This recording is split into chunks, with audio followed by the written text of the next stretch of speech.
These 5 biggest mistakes cost us over $483,000. There's lots of pitfalls in real estate, so make sure to watch this video, go over the 5 mistakes that we made, and make sure to stay to the end because that's the biggest mistake of all.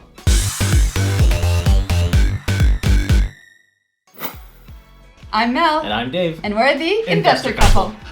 And you're watching Biggest Mistakes That Real Estate Investors Make. On this channel, we teach people like you the secrets to time freedom, location freedom, and financial freedom through real estate investing. New tips every week, so make sure to subscribe.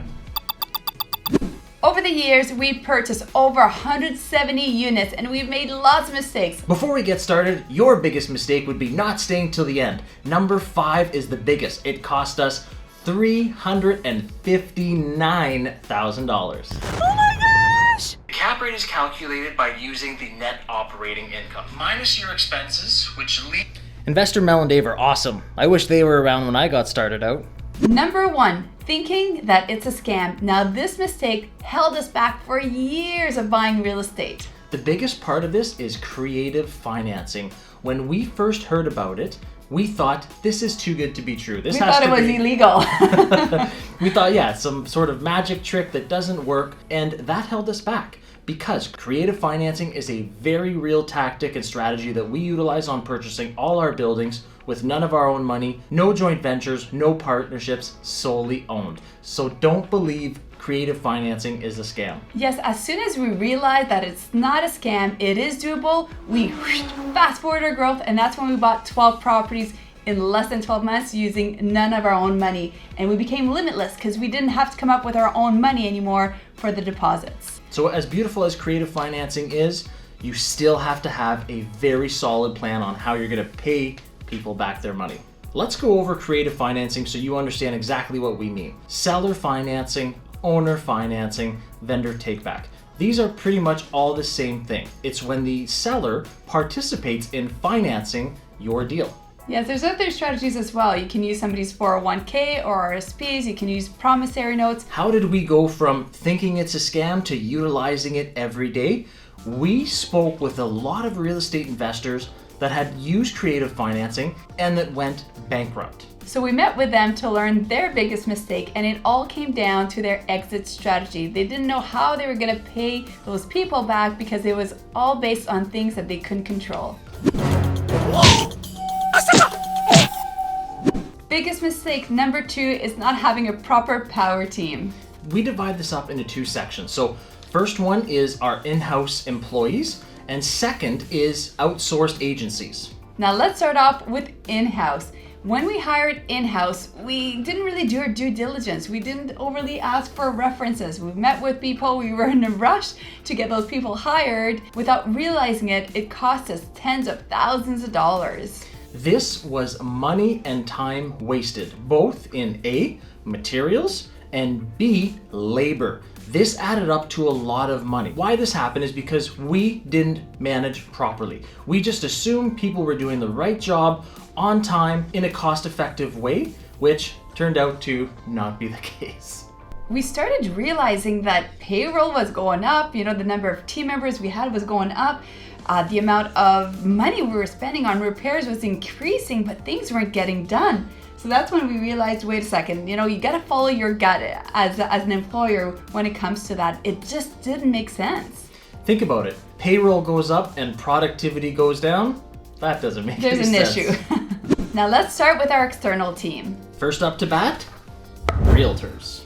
So having investor-focused realtors is key to success. They have to understand investments, and just because they own 1 or 2 properties, it doesn't necessarily mean that they are investor-focused. They have to understand creative financing if you want to use that strategy like we do, for example. That means they should know what owner financing means. They should know and be open to various strategies such as promissory notes and contractual agreements.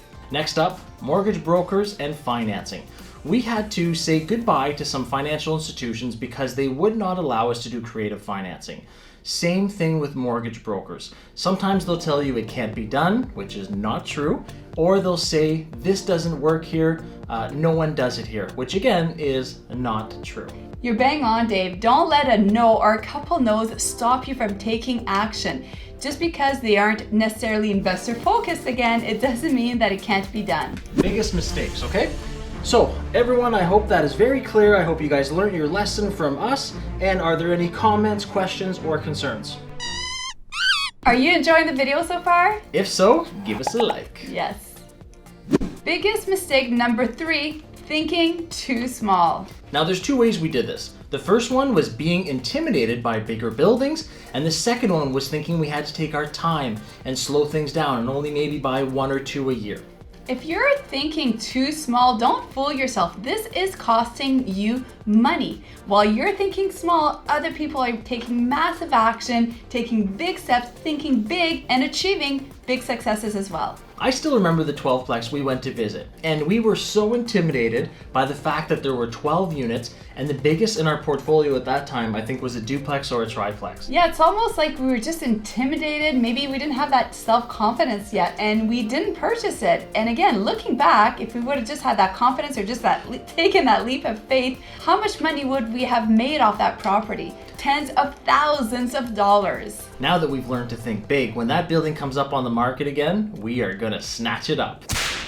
Taking your time, there's no rush, there's lots of real estate, it'll be there in a couple of years. I still remember sitting in the financial institution across the desk from the mortgage lady and her saying, "Why do you guys want to buy so many buildings? Maybe take your time, pace yourself, let's do 1 or 2 a year." Yes, and she's certainly not the first person that told us that either. But thinking big changed our lives. I remember I wanted to buy 10 properties before I turned 40. And before I turned 40, we owned 24 properties. So thinking big will help you achieve bigger results. If you think small, guess what you're gonna get? Small results. I think it's time to start thinking bigger. Biggest mistake number 4 cost us $359,000, and it's all about... Actually, that's the next one. They gotta stay tuned for that one. Oh. Biggest mistake number 4 is listening to naysayers or to those who know nothing about real estate but are very quick to give you advice. As a real estate investor, you are going to need to grow very thick skin. And why I'm saying this is because for some reason, real estate just brings out the naysayers and the negative people.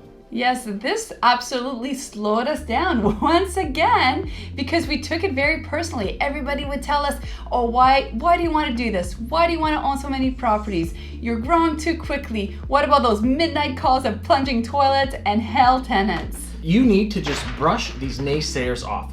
Only listen to the people that are where you want to be, have done what you want to do, and own real estate like you want to. Yes, think about it. Would you take somebody's advice who's not a dentist to fix your teeth?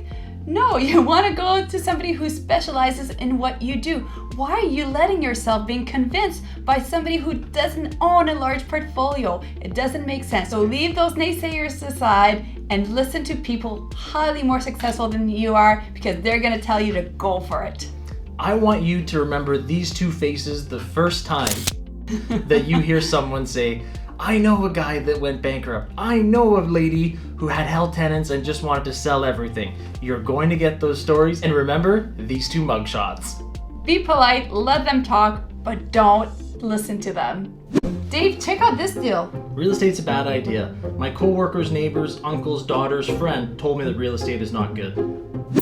Now for la pièce de résistance. Biggest mistake number 5, business structure.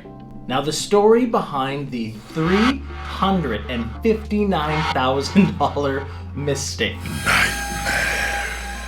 Don't make the same one. Story time. Here is exactly what happened. Mel and I had purchased about 5 or 6 rental properties personally. We had spoken to the lawyers, the accountants, and the financial institutions, and they all said, "Your structure seems fine personally." So we thought we were doing things well, so we went ahead, we discovered the power of creative financing, and that year we bought 12 properties in less than 12 months. Then we went back to the same lawyers, the same accountants, and they said, "OMG, What's wrong with you guys? We need to structure your business properly. Disclaimer, we're not lawyers or accountants, so you're gonna have to make sure to check with them. Now, what exactly do we mean by business structure? What we mean is, should you incorporate or should you not incorporate? And this will vary based on your goals, where you're at, and where you want to go. Now, this is clearly something that Dave and I did not do correctly, and it cost us all that money. The biggest chunk of money was taking the personally owned assets and converting them into a corporation. When we did that, we had to pay the land transfer tax that we had already paid when we purchased it. We had to pay that a second time when we transitioned it into the corporations. Ouch. Ouch! Ouch! Ouch! That was a big ouch. Paying the same thing twice for each property, not fun. Now, the other costs were also the legal fees associated with doing all this and the accountant fees. These were things that we had, again, paid initially, but had to duplicate because we didn't know, and we were not structured properly. It is so important for you to have these conversations with the professionals. Talk to your real estate investor accountants, talk to your real estate investor focused lawyers and attorneys. Tell them your goal, how much property you want to buy, what do you want to do with that property down the road, succession planning, all that stuff, and they will be able to create specific entities for you or tell you that it's okay to buy it personally. So it's a personal choice, but if you're going to go big in real estate, you might as well set up properly now so you don't have these $359,000 mistakes. Pro tip here, when choosing your professionals, make sure they are all real estate investor focused. They are not all created the same, and this can literally cost you tens of thousands of dollars as well if you don't choose the right people. Click the link below in the description, www.bought12in12.com. It'll show you how we bought the 12 properties in 12 months. I'm Mel. And I'm Dave. And we'll see you there.